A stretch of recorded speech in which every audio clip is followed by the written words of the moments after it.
Ladies and gentlemen, welcome to another episode of PLA with myself and Nick and Bruno. Your favorite host is back after one episode of being away. And we're going to jump straight into it. We've got two questions. One is a Facebook question from an anonymous, and his question is that, or his or her, there's a sale of a property, right? The property has been sold. She co-owns the property with somebody else, 50%. And the other owner, the purchase price has been paid, and the other owner has now disappeared, or he's not giving over her 50% share of the sale of the property or the money. So what are his options there, Nick, in terms of what can the person do basically to get over, to get their 50% share paid over back to themselves? Perfect. Okay, so for me, there's two aspects to this particular question, because there's a question of the actual transfer of the property. So in terms of this question, they say they did co-own the property, and the property seems to have already been transferred. They have now received the remuneration for the sale of the property, and it seems like that's already been paid to one co-owner. Okay, but there are two aspects to this. The first is the actual transfer of the property. So now, remember, if you are purchasing a property in South Africa, you have to do this on a written document. It's a requirement in South Africa. It's got to be in writing. It's got to go through the registry, okay, in order for a proper effective transfer to go ahead. And in terms of that agreement, okay, the way the payment is going to happen in respect to this particular property is going to be set out in that particular agreement, okay?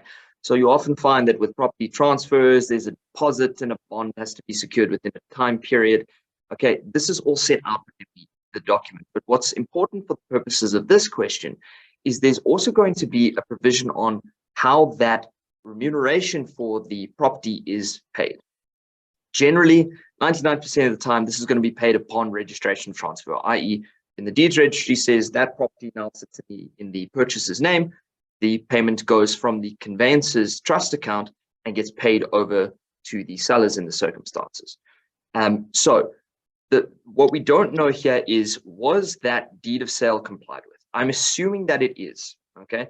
And I'm assuming that in the circumstances, the payment was properly made into one of the purchaser's accounts that was indicated in the sale documents, okay? And there's no problem there.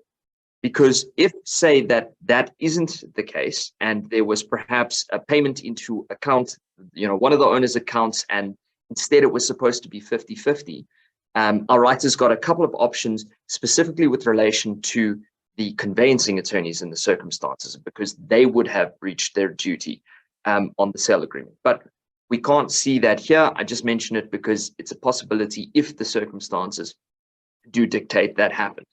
In this case, though, it seems that what's happened is there's been a proper transfer, payment has gone, and it's been given into the account that was indicated on the sale documents.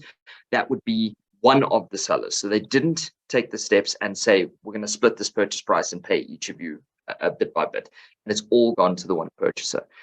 In the circumstances, it seems like there isn't a problem with the actual transaction. So you can't do anything with conveyancing attorneys.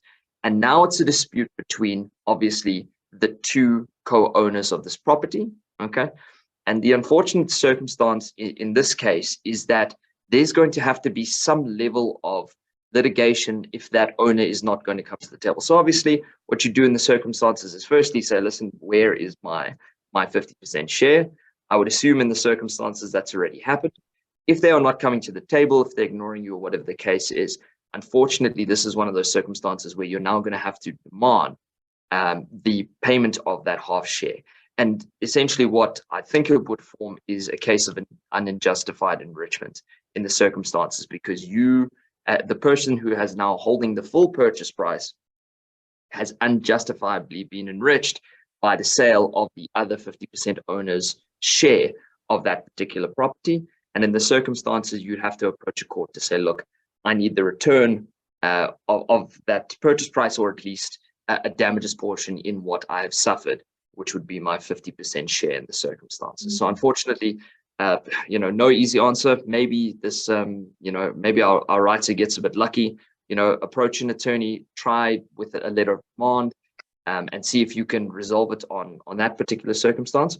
But you know, if this owner is unfortunately trying to run away with the full purchase price where he's only entitled 50%, it's a case of you're going to have to institute an action for the return of that 50% which you are owed. Yeah, I think that certainly that covers it in terms of remedy. Thank you. So Anonymous, there you have it, and we hope that you do follow that advice, and then feel free to reach out with us, and we can also obviously from BSA or SLR we can also assist you in this type of matter litigation.